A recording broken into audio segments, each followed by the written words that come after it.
हृदय नहीं पत्थर है जिनको ऐसे कार्यक्रमों से प्यार नहीं. असा हा कार्यक्रम ज्यांनी ठेवला त्यांच्यासाठी कृतज्ञता म्हणून मला अत्यंत आनंद होतो. मला जोरदार टाळ्यांनी त्यांचं स्वागत करायचं आहे, कारण कृतज्ञता या देगलूरमध्ये चूर भरलेली आहे. हे जेव्हा इथं दिसतं तेव्हा त्यांच्याविषयीची जी भावना आहे त्या तुमच्याशिवाय पूर्ण होणार नाही. म्हणून नम्र कामना आहे तुमच्याकडून, नम्र इच्छा आहे माझी की 1 मिनिटासाठी आपण सगळेजण उभं राहूया आणि त्या संयोजकासाठी ज्यांनी यामध्ये कष्ट घेतलं त्यांच्यासाठी जोरदार टाळ्या वाजवा. म्हणून नम्र इच्छा 1 मिनिटासाठी उभं राहा. कारण कृतज्ञता कशी असावी हे सीमा भागामध्ये कळतं. म्हणून एवढ्या हळू नाही, जोरदार नांदेड जिल्ह्यात गेल्या पाहिजे टाळ्या. संपूर्ण मराठवाड्याला दिशा देणारी टाळ्या असल्या पाहिजे, जोरदार स्वतःसाठी पण असल्या पाहिजे. धन्यवाद धन्यवाद. गोविंद मुंडकर नुसतं उभं टाकले काय. कारण मी इथे फार काही भाषण करण्यासाठी आता माझी काहीतरी व्यक्त करण्यासाठी आलो, परंतु ती सगळी बाब इथे जसे विरून जावी तसं मी त्या सगळ्या बाबी बाजूला ठेवल्यात. कारण इथं आल्यानंतर पाहतोय, कारण हा बऱ्याच जणांना असं वाटतं की हा सर्वसामान्य कार्यक्रम आहे, परंतु एखाद्या राजकारण्यांचा कार्यक्रम असेल किंवा एखाद्याच्या वेगळ्या हेतूने असलेल्या कार्यक्रमापेक्षा पूर्णतः भिन्न असा कार्यक्रम आहे.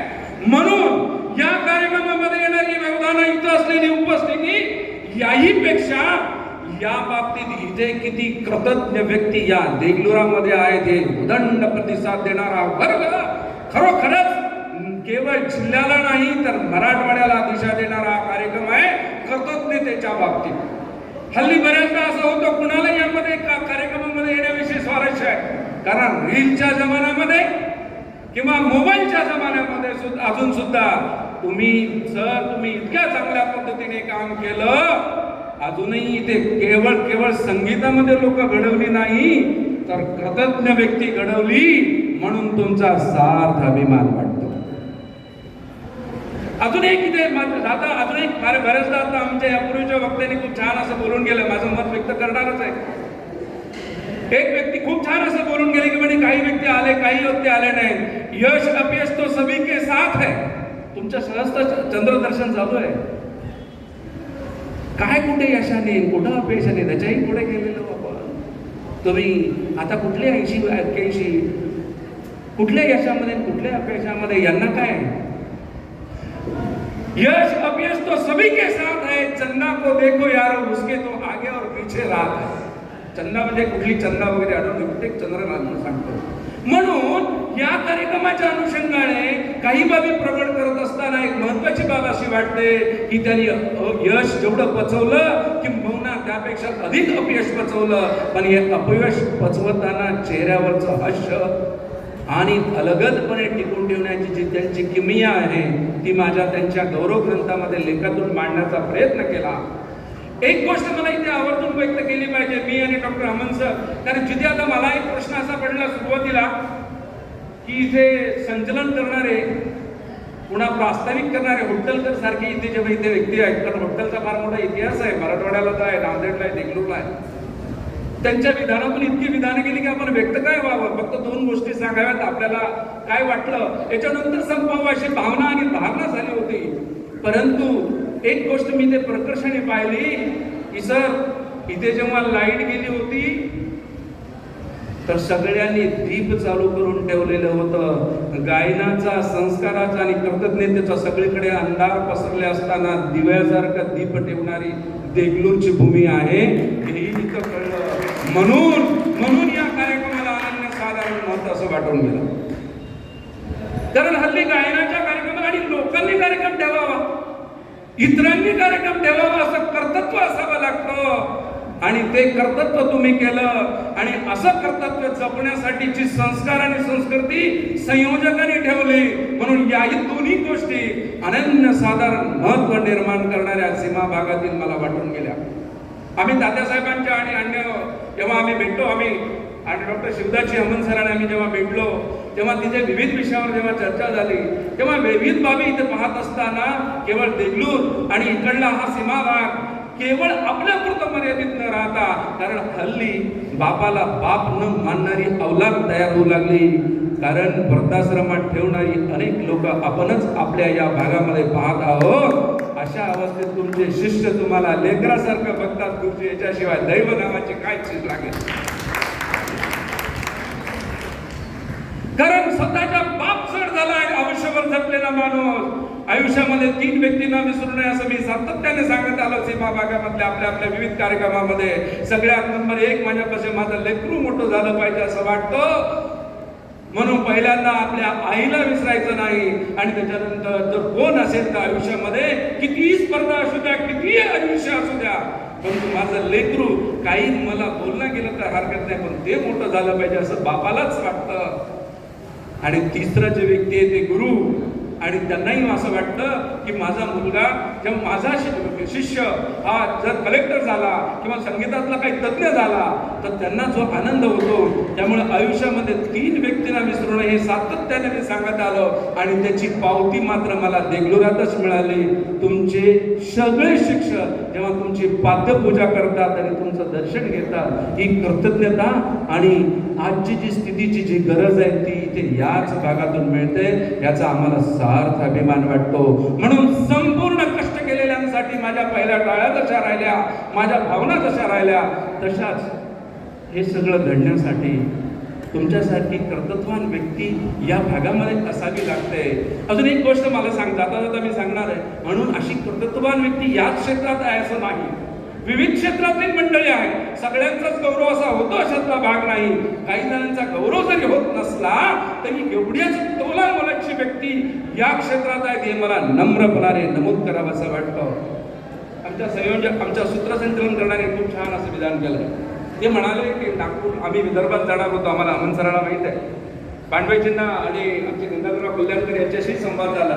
मी म्हटलं हा कार्यक्रम तर आमचा जो काही नेहमीचा कार्यक्रम सातत्याने होत जाईल, परंतु असा कार्यक्रम आणि ज्यांनी आयोजित केलेला कार्यक्रम तो अनन्यसाधारण महत्व निर्माण करणारा आहे.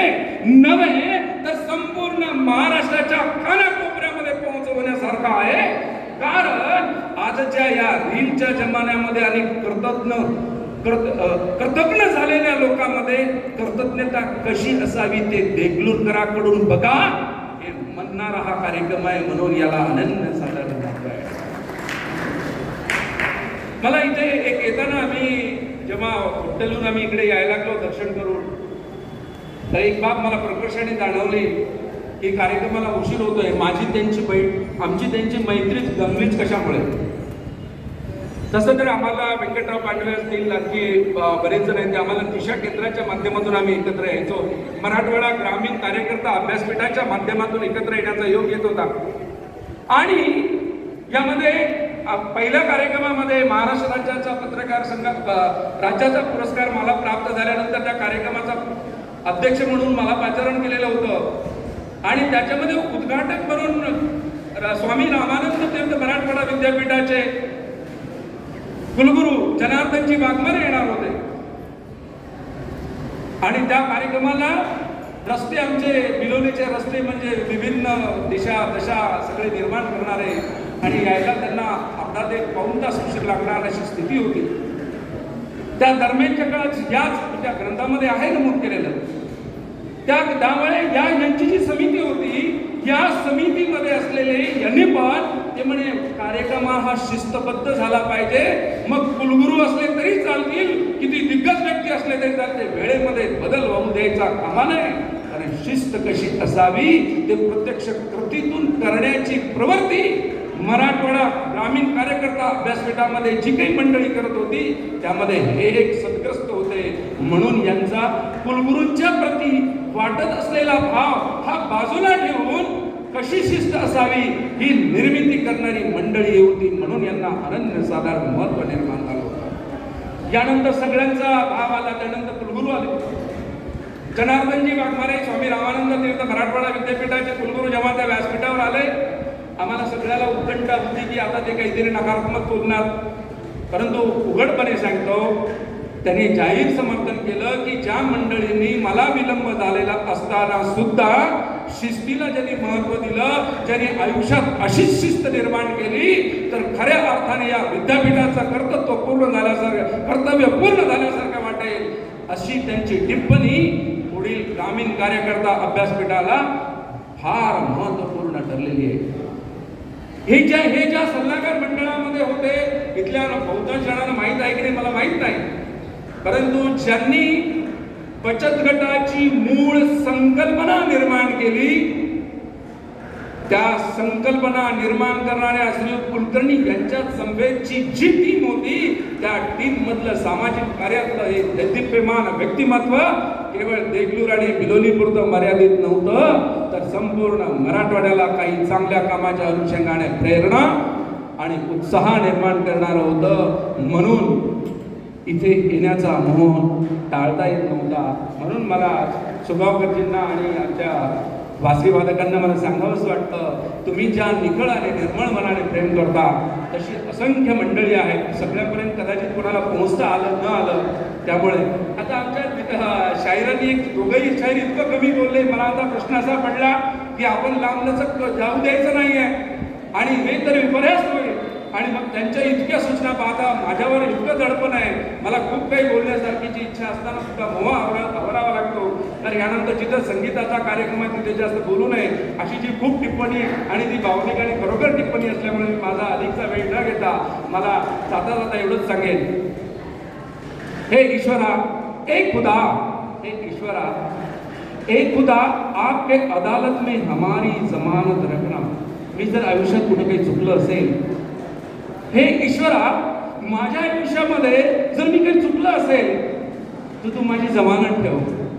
ए खुदा, आपके अदालत में हमारी जमानत रखना.